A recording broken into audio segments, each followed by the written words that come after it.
신학교 제3권 제4장 스콜라 신학자들의 회개론 7절 8절 비밀 고백의 기원에 대한 증거 7절 고백의 법령은 후대에 제정되었음. 그런데 우리의 반대자들이 부끄러움도 모르고 자기들이 말하는 고백이 하나님께서 제정하신 것이라고 감히 주장하고 있는 것에 놀라지 않을 수 없다. 물론 고백의 행위가 매우 오래되었다는 사실은 인정한다. 그러나 그런 행위가 자유롭게 시행되던 때가 있었다는 사실은 쉽게 증명할 수가 있다. 사실 그들이 갖고 있는 기록에도 교황 인노켄티우스 3세의 시대 1198년에서 1216년 이전에는 고백의 행위에 대한 법이 전혀 없었다고 되어 있는 것이다.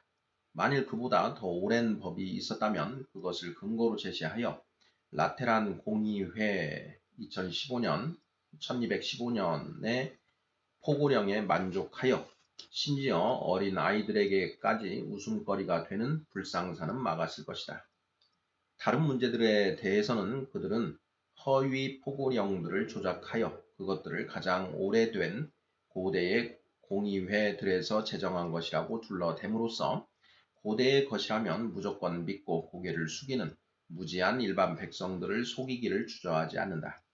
그런데 이 고백의 문제에 대해서는 그런 거짓된 행위를 도입할 생각을 하지 못한 것 같다. 그러므로 그들 스스로가 증거하듯이 교황 인노켄티우스 3세가 함정을 파서 고백의 행위를 필수적인 것으로 부과한 지 아직 300년도 채 되지 않은 것이다. 그러나 연대를 문제 삼지 않더라도 그 포고령에서 사용하는 조잡한 표현들만 보아도 그 법이 얼마나 신빙성이 없느냐 하는 것이 금방 드러난다. 라테란 공의회는 남녀 양성 모두 1년에 한 차례씩 자기들의 사제들 앞에서 그동안 지은 모든 죄를 고백하도록 명령하였는데 농담을 좋아하는 사람들은 이 포고령은 남성이나 여성의 어느 한쪽에만 속하는 사람에게는 전혀 해당되지 않고 오로지 양성을 다 가진 사람들에게만 해당된다는 식으로 이의를 제기하며 익사를 떨기도 한다. 그리고 그들의 제자들은 자기들의 사제들이라는 표현이 정확히 무슨 뜻인지를 설명하지 못하여 그 심각한 어리석음을 스스로 드러내기도 한다.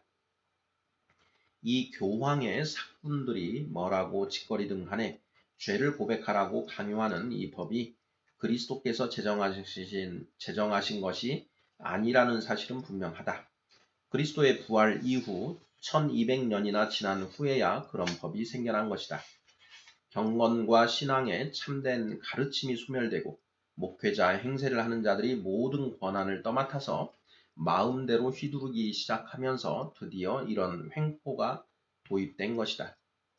뿐만 아니라 역사적으로나 기타 고대의 저자들에게서도 이것이 그리스도나 사도들에 의해서 제정된 법이 아니라 감독들에 의해서 결정된 교회의 질서 유지를 위한 하나의 정책 사안이었다는 사실을 보여주는 분명한 증언들이 나타난다.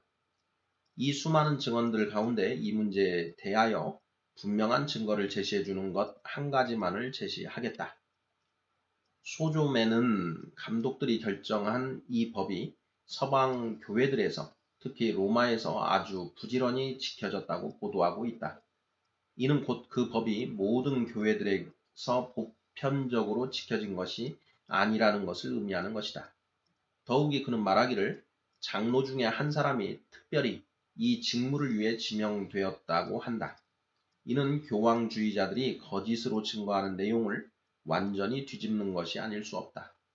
그들은 이 고백의 임무를 위하여 사제의 직분에게 전반적으로 하늘의 열쇠가 주어졌다고 주장했기 때문이다. 사실 모든 사제들이 공통적으로 그 역할을 담당한 것도 아니었다. 감독이 정하여 세운 특정한 사제가 홀로 그 역할을 담당했기 때문이다.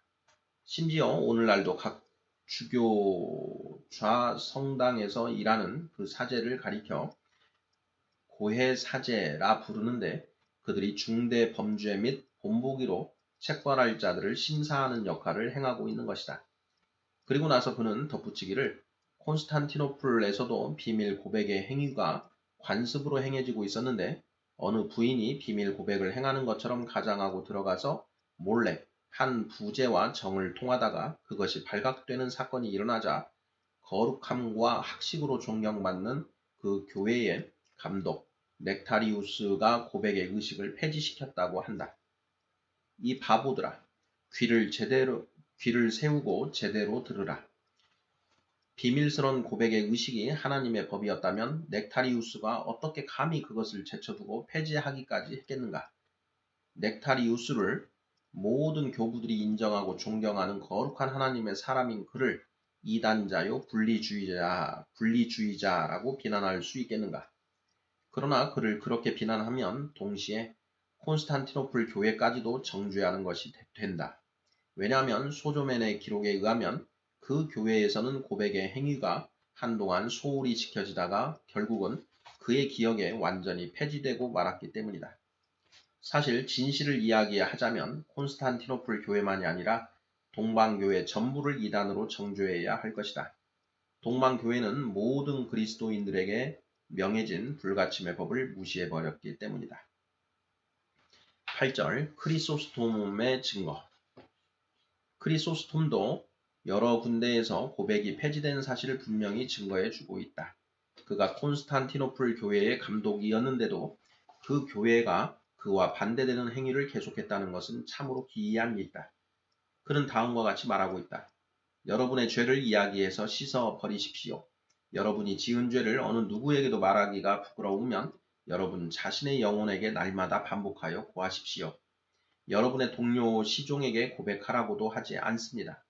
그들이 여러분을 욕할 수도 있기 때문입니다. 그 죄들을 치료하시는 하나님께 고하십시오. 침상에 누워서 여러분의 죄를 고백하여 여러분의 양심이 날마다 그 잘못한 것들을 시인하게 하십시오. 또 이렇게도 말씀한다. 더 나아가서 증인들 앞에서 죄를 고백할 필요도 없습니다. 여러분 스스로 생각하여 여러분의 죄를 살피십시오. 이런 여러분의 판단에 대해 증인이 없게 하십시오. 오직 하나님께서 여러분의 고백을 대하시도록 하십시오. 또한 여러분을 무대 위에 올려놓고 여러분의 동료 시종들이 다 보도록 만들려는 것이 아닙니다. 사람들에게 억지로 여러분의 죄를 드러내라고 하지도 않습니다. 여러분의 양심을 하나님의 임재로 가져가 그의 앞에 펼쳐 놓으십시오. 여러분의 상처들을 주님께 보여드리십시오. 그가 가장 훌륭하신 의원이시니 그에게서 치료약을 구하십시오. 상처들을 그에게 보여드리십시오. 그는 여러분을 욕하지 않으시고 지극히 부드럽게 치료해 주실 것입니다. 또한 사람에게 말하지 말아야 합니다. 말을 하면 그 사람에게 욕을 얻을 것이기 때문입니다. 동료 시종에게도 무엇이든 고백하지 말아야 합니다. 그 사람이 그것을 퍼뜨릴 수도 있기 때문입니다. 여러분의 상처들을 주께 보여드리십시오. 그가 여러분을 보살피시며 여러분의 자비하신 의원이 되어 주실 것입니다. 뒤에 가서 그는 하나님이 하시는 말씀으로 이렇게 말하고 있다. 많은 증인들이 보는 무대 중앙으로 억지로 올라가게 하지 않노라. 너희의 죄를 내게 은밀히 구하여 나로 너희의 상처를 치료하게 하라. 과연 크리소스톰이 하나님의 법으로 메어놓은 끈들을 자기 멋대로 끊어버리고 사람의 양심에게 자유를 주는 망동을 부렸다고 말할 수 있겠는가? 절대로 아니다. 그는 그것이 하나님의 말씀에 의해서 제정된 것이 절대로 아니라는 것을 알고 있었고 따라서 그것을 감히 필수적인 것으로 요구하지 않은 것이다.